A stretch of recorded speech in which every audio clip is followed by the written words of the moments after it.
Chinese बहू। हे भगवान, फिर से यह कोरोना नाम का राक्षस जाग गया। इस बार तो ड्रैगन के मुंह से मौत बरस रही है। सही बोल रही है माँ जी। मुझे तो अब शर्म ही आती है कि मैं चाइना से हूँ। न जाने क्या क्या खाती हैं, कैसी कैसी बीमारी फैलाती हैं। अरे बहू, लेकिन वहीं से तो तू भी आई है ना मेरी लाडो। तू तो अंडा भी नहीं खाती।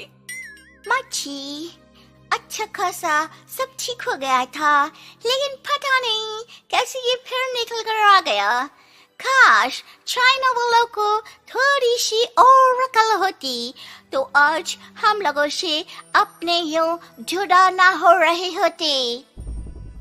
कोरोना की नई लहर से देश में हो रही मौतों और घर में बंद रहने के कारण हमारी चाइनीज बहू बहुत दुखी होती है।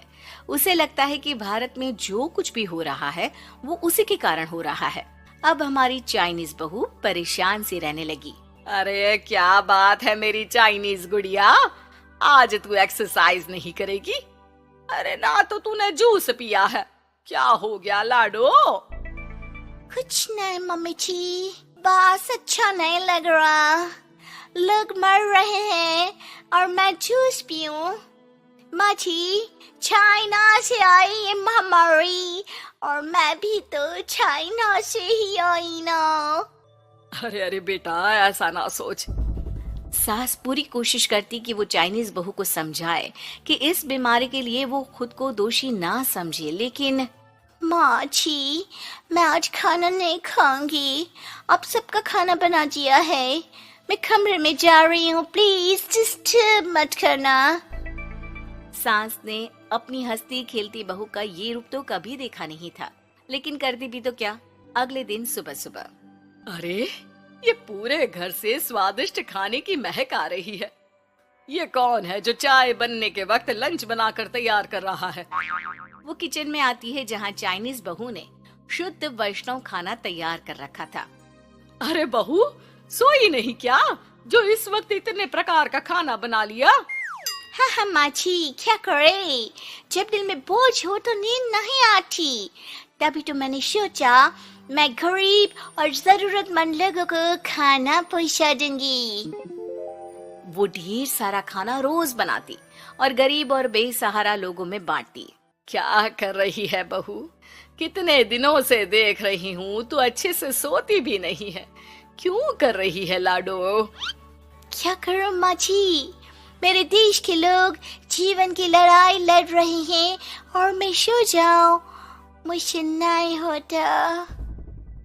एक दिन चाइनीज बहू पीपीटी किट पहनकर खड़ी होती है। अरे ये क्या बेटा, खाना देने जा रही है या लड़ाई लड़ने? माँ जी, मैं कुछ दिनों के लिए घर नहीं आऊंगी। मैंने सोचा है कि मैं घर से बाहर रहकर कोरोना के मरीजों की देखभाल करूंगी। ओ प्लीज प्लीज आप मुझे रोकना नहीं। नहीं नहीं बहू, ये तो तूने बहुत ही नेक काम सोचा है। बस बेटा तू अपना ख्याल रखना। बहू वहाँ से चली जाती है, लेकिन सास की रोज फोन पर बहू से बात होती। घर पर क्या है माँ, क्यों भेज दिया तूने उसे? बाहर कितना खतरा है, उसे कुछ हो गया तो? अरे बिल्कुल चिंता ना कर, उसने सारे नियम कायदे को फॉलो किया है। अरे वो बिल्कुल ठीक रहेगी। और अगर मैं उसे मना कर देती ना तो उसकी अंतरात्मा उसे सोने नहीं देती।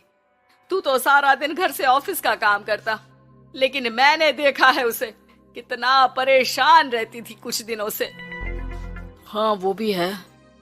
उधर चाइनीज बहू लोगों का खूब ख्याल रखती, उन लोगों तक खाना पहुंचाती, उनके बच्चों की देखभाल करती। एक दिन बहू अपनी सोशल साइट देख रही थी तो उसे दिखता है कि एक आदमी ने बच्चों की देखभाल के लिए पोस्ट डाली है। बहू उसे फोन करती है। मैं आपकी कोई मदद कर सकती हूँ, प्लीज बताओ। दूसरी तरफ से आवाज आती है। मैं और मेरी बीवी दोनों ही कोरोना से पीड़ित हैं। हम लोगों के बच्चों को देखने के लिए कोई नहीं है। प्लीज हमारी मदद करो। हाँ हाँ बिल्कुल, आप परेशान ना हो, मैं आ रही हूँ। मुझे आपका एड्रेस बताओ। वो आदमी बहू को पता लिखवाता है। वहाँ वो पहुँच जाती है। ओह, ये किसे बुला लिया आपने? ये तो चाइनीज है, इसी के कारण तो हम लोगों का देश इस परेशानी से जूझ रहा है। अरे पर ये तो हिंदी में बात कर रही थी। तभी बीवी की ऑक्सीजन लेवल गिरने लगती है। ये क्या हो रहा है? आप टेंशन क्यों ले रहे हैं? जल्दी से इन्हें अस्पताल लेकर जाइए। रुकिए, मैं आपको एक अस्पताल में बेड भी दिला देती हूँ। वो मेरे अंकल का अस्पताल है। चाइनीज बहू फोन पर बात करके उन लोगों को बेड दिलाती है, जहाँ पति की भी तबीयत खराब हो जाती है और दोनों को बेड दिलाकर बहू घर में बच्चों की पूरी देखभाल करती है। सास का बहू पर फोन आता है। अरे मेरी चाइनीज गुड़िया, कैसी है रे तू? अरे माँ, पीछे की गली में ही हूँ मैं। वो खालिया लोग है ना, उन दोनों हस्बैंड वाइफ को कोरोना हो गया था। मैंने उन लोगों को श्रीवास्तव अंकल के अस्पताल में भर्ती करवा दिया है और अब मैं मार्ची उन दोनों बच्चों का ख्याल रख रही हूँ। अरे जीती रे बेटा, कोई जरूरत हो तो बता देना। नहीं माँ जी, सब कंट्रोल में है। बस इन बच्चों के माँ बाप ठीक होकर घर आ जाए। अच्छा माँ, इन लोगों के घर का फोन बज रहा है, मैं आपको थोड़ी देर बाद कॉल करती हूँ। लैंडलाइन में घर के मालिक का फोन था। हम लोगों की जिंदगी का कोई भरोसा नहीं है। यहाँ इलाज महंगा है और हम लोगों के पास पैसे नहीं है। जितना इलाज हो सकेगा उतना ही होगा। हमारे बाद प्लीज आप हमारे बच्चों को संभाल लेना। नहीं, ऐसे मत बोलिए, मैं अस्पताल वालों से बात करती हूँ। बहू अपनी बैंक से अस्पताल वालों को पैसे दे देती है और फोन पर कहती है, हनी आप लोगों के अकाउंट में पैसे डाल दिए हैं। इन दोनों का अच्छे से इलाज होना चाहिए।